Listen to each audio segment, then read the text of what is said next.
ఆయన నాకు పెద్దనాన్న అవుతారండి. పెదనాన్న అవుతారు. అవునండి. ఆ! మీరు ఏంది అసలు ఏం జరిగింది ఇప్పటివరకు? Before 3 months he was in Bengaluru. Okay. ఆ టైంలో ఆయన కొంచెం వీక్‌గా ఉండడం కనిపించారు ఫస్ట్ టైం ఆ! In the life. ఆ! సో, ఆయనకి బెంగుళూరు హాస్పిటల్‌లో షిఫ్ట్ చేసాం, సక్రా హాస్పిటల్‌లో. ఓకే. విటమిన్ బి12 డెఫిషియన్సీ వచ్చింది. ఆ! So, he is a vegetarian. So, బి12 వెగాన్. ఆబ్వియస్‌గా వెగాన్ గూడా. నాట్ వీగన్, ఆ! Vegetarian, okay. Pure vegetarian. Okay. So, బి12 తక్కువ ఉందని చెప్పి ఇంకా టెస్టులు వేరేవి కూడా చేయించారు. Okay. So then we got to know that sepsis ఉంది. Hmm. Sepsis is nothing but blood infection. అబ్బా! ఆ! అది ఎలా వచ్చిందో డాక్టర్స్ కూడా తెలీదు, ఆయనకి తెలీదు, మాకు తెలీదు. ఫస్ట్ టైం లైఫ్లో తెలిసింది. ఆ!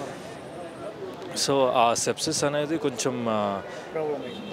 అది దానివల్ల మల్టీ ఆర్గన్ ఫెయిల్యూర్ అయింది. బికాజ్ ఆ బ్లడ్ అనేది ఆర్గన్స్లో వెళ్తుంది, ప్రతి ఆర్గన్కి.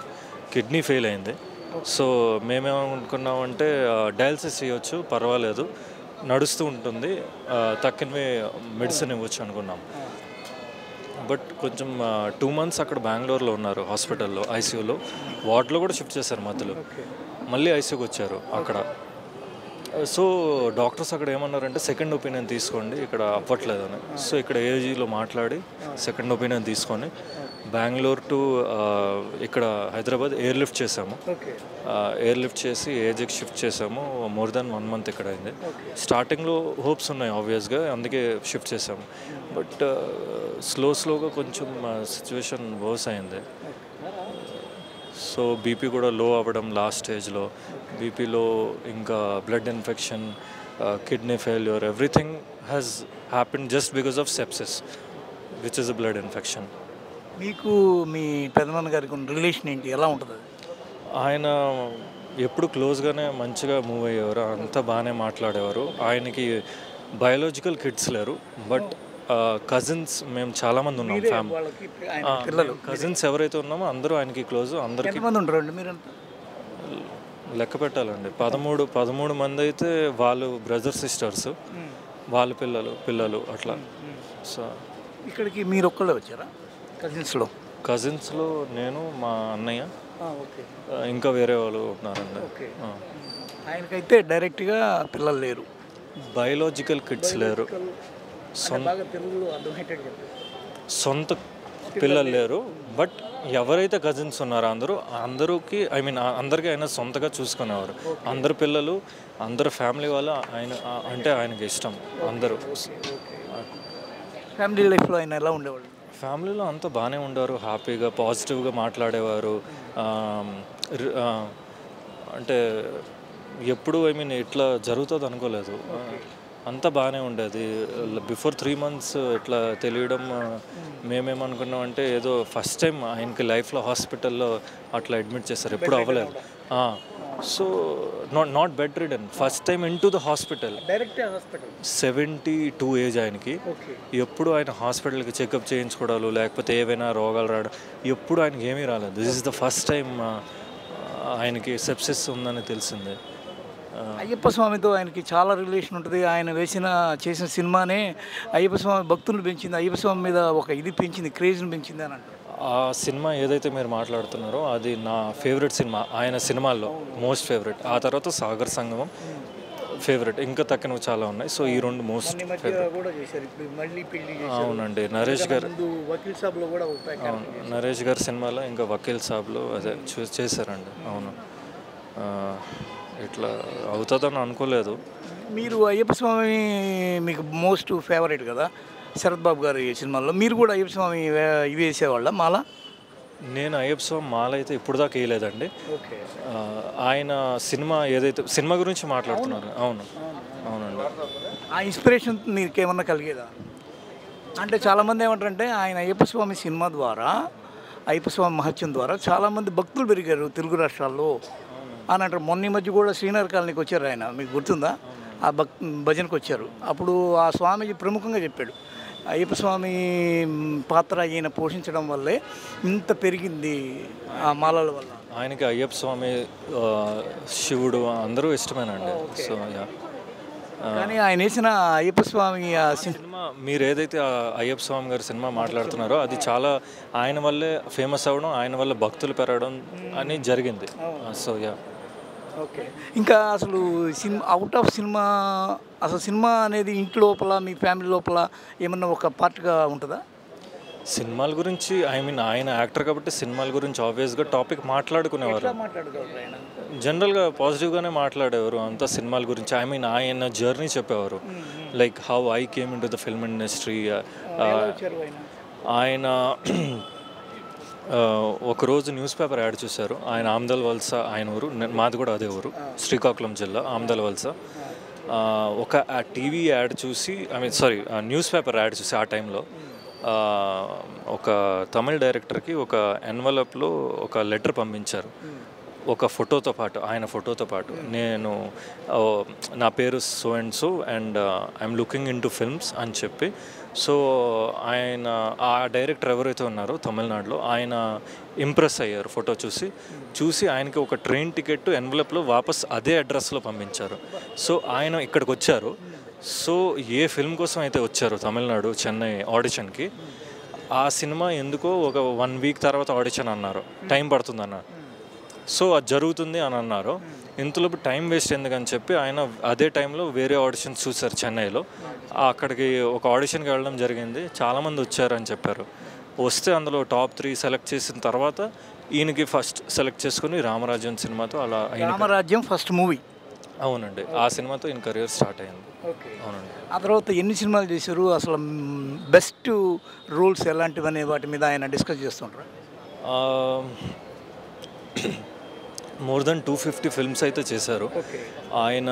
తెలుగు, తమిళ్, కన్నడ, మలయాళం, హిందీ, ఇంగ్లీష్ ఈ అన్నిట్లో ఆయన నటించారండి, అన్ని భాషల్లో. సో ప్రతి ఇండస్ట్రీ గురించి చెప్పేవారు, like how the director is, how the industry works అన్నీ మాట్లాడేవారు. ఆయనతో పాటు షూటింగ్లు కూడా నేను అప్పుడప్పుడు వెళ్ళేవాడిని. సో అట్లా జరిగింది. ఈవెన్ ఇదే ఫిల్మ్ ఛాంబర్లో నా ఫిల్మ్ పోస్టర్ టైటిల్ లాంచ్ కూడా వచ్చారు లాస్ట్ టైం. మీదేది ఫిల్మ్? దక్ష అనే సినిమా అండి. దక్ష మీరు హీరోగా చేశారు? నేను హీరోగా చేశాను. ఆయన సపోర్ట్తోని ఇంకా కొంతమంది సపోర్ట్ ఫిల్మ్ ఇండస్ట్రీలో తీసుకొని ఇక్కడ టైటిల్ లాంచ్ చేయడం జరిగింది.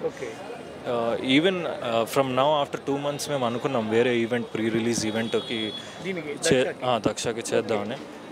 బట్ ఇలా జరుగుతుందని అసలు అనుకోలేదండి. ఇది ఒక ఇదిగా ఉంది, షాకింగ్గా ఉంది. షాకింగ్ యాజ్ ఇన్ ఆయన హెల్త్ గురించి మెయిన్ అప్సెట్ అయ్యానండి. ఎందుకంటే 72 years దాకా ఆయన ఎప్పుడు హాస్పిటల్కే వెళ్ళలేదు. ఎప్పుడు హెల్తీ ఫుడ్ గురించి మాట్లాడేవారు, మిల్లెట్స్ తింటాను అనేవారు. అలాంటిది ఆయనకి బ్లడ్ ఇన్ఫెక్షన్ రావడం నాకు కానీ మా ఫ్యామిలీకి కానీ ఎవరికి, ఆయన క్లోజ్డ్ వాళ్ళకి కానీ ఎవరికీ అర్థం కాలేదు. సో అది చాలా బాధాకరమైన విషయం. ఇంకా స్టిల్ మీ దక్ష మూవీ ఎంతవరకు వచ్చింది? It's in the post production. Yes. అంటే మీ అంకుల్ అంటే పెద్దనాన్న ఉంటే ఇంకొద్దిగా ఎక్కువ మీకు అది సపోర్ట్గా ఉండేది. అవునండి, ఆబ్వియస్గా ఆయన ఉంటే సపోర్ట్ ఉండేది, ఆయన తోడుంటే బాగుండేది అని అనిపించింది. బట్ ఇప్పుడు అట్లా అవ్వడం పర్వాలేదు. ఆయన ఆశీర్వాదాలు నాతో కానీ మా ఫ్యామిలీ అందరితోనే ఉంటాయి. మీరు ఇప్పుడు ఆ కార్డు వేస్తారు శ్రద్ధాంజలి ఘటిస్తూ? అర్థం కాలేదండి. శ్రద్ధాంజలి ఘటిస్తూ ఆ కార్డు, స్టార్టింగ్ కార్డు వేస్తారు మీ సినిమాకి? చూడాలండి, పోస్ట్ ప్రొడక్షన్ ఇప్పుడు స్టార్ట్ అయింది. సో నేను మాట్లాడి అన్నీ చూడాలి. తప్పకుండా ఆయనతో చాలా నేర్చుకున్నాను. సో ఆయన పేరు నిలబెట్టాలి అని అనుకుంటున్నాను. ఇప్పుడు మీరు శరత్ బాబు యొక్క సినీ వారసుడు మీరు? ప్రస్తుతానికి ఎస్ అండి, నేనే ప్రస్తుతానికి. మీరే యాస్పిరెంట్గా ఉన్నారు, మీరే యాక్టివ్గా ఉన్నారు మూవీ ఫీల్డ్లోకి రావడానికి. తక్కిన అంటే ఫ్యామిలీ చాలా పెద్దదే, అందరికీ డిఫరెంట్ గోల్స్. సో ఆయన ఏ ఫీల్డ్లో ఎవరు వెళ్ళాలన్నా ఆయన సపోర్ట్ చేసేవారు. కొంతమంది ఆర్మీలో ఉన్నారు, ఒకరు డాక్టర్స్ ఉన్నారు, ఇంజనీర్స్ ఉన్నారు. But I'm the one in the family who was interested in acting. So అట్లా జరగడం నన్ను కూడా సపోర్ట్ చేశారు. ఆయన ఉండగానే మూవీ రిలీజ్ అంటే బాగుండేది.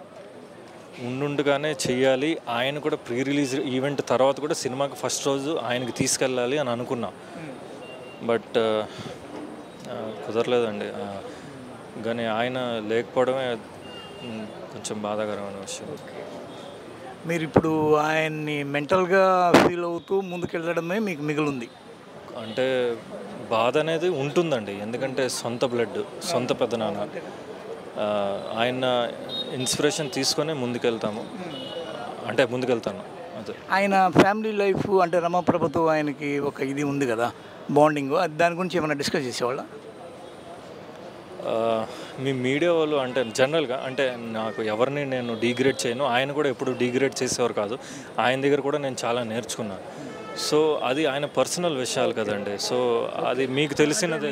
నేనేం చెప్పను అంటే అలా ఏదన్నా చెప్పడము, మాట్లాడడం, డిస్కస్ చేయడము అనేది ఇంకేం లేదు. అంటే ఇప్పుడు ఎలా చెప్పాలంటే కొన్ని ఇంటర్వ్యూలు వచ్చాయి, ఏవేవో రకరకాలుగా అందరూ చాలామంది ఒపీనియన్స్ అనుకుంటారు. బట్ రియాలిటీ ఏంటనేది మా ఫ్యామిలీ వాళ్ళకి తెలుస్తుంది ఎక్కువ. సో అది ఏం జరిగింది ఏం జరగలేదు మాకు ఎక్కువ తెలుస్తుంది కదండి బయట వాళ్ళు చెప్పే కన్నా. ఎందుకంటే అందరికీ డిఫరెంట్ ఒపీనియన్స్, పర్సనల్ ఒపీనియన్స్ చాలా ఎక్కువ ఉంటాయి. So I can't speak on that, right? Okay, ఇబ్బంది ఏం లేదు. అంటే ఎప్పుడైనా ఏదన్నా చెప్పేవాళ్ళు, ఇప్పుడు ఇది చాలా కీలకమైన సందర్భం. ఎవరికి అంటే ఒక ఇద్దరు కలిసి ఫ్యామిలీ నడిపినప్పుడు, లేకపోతే కలిసి బతికినప్పుడు ఈ డెత్ అనేది చాలా కీలకం. ఆ వ్యక్తి పాయింట్ ఆఫ్ వ్యూలో వాళ్ళు ఇప్పుడు వచ్చినట్టుగా కూడా కనిపించలా. ఎవరు ఇప్పుడు రమాప్రభ గారు వచ్చినట్టుగా కనిపించలా. అలాగా ఆ పాయింట్ ఆఫ్ వ్యూలో మాట్లాడి అడిగాను అంతే, ఇంకేం లేదు. మిమ్మల్ని డిస్టర్బ్ చేయాలి కాదు. It's not about disturbance. ఇప్పుడు ఆమె రాలేదంటే నన్ను అడిగితే నేను చెప్పలేను కదండి. It's her choice, right? That's it. Hi friends, మా టుడే టుమారో యూట్యూబ్ ఛానల్ చూస్తున్నందుకు చాలా థ్యాంక్స్. మరిన్ని లేటెస్ట్ వీడియోస్ కోసం వెంటనే సబ్స్క్రైబ్ చేయండి. అలాగే ఈ బెల్ ని కూడా రింగ్ చేసేయండి. మా నోటిఫికేషన్స్ అన్ని మీ మొబైల్లో వస్తాయి. అలాగే మా వీడియోస్ మీకు నచ్చితే లైక్ చేయండి, షేర్ చేయండి, నచ్చకపోతే కామెంట్ చేయండి.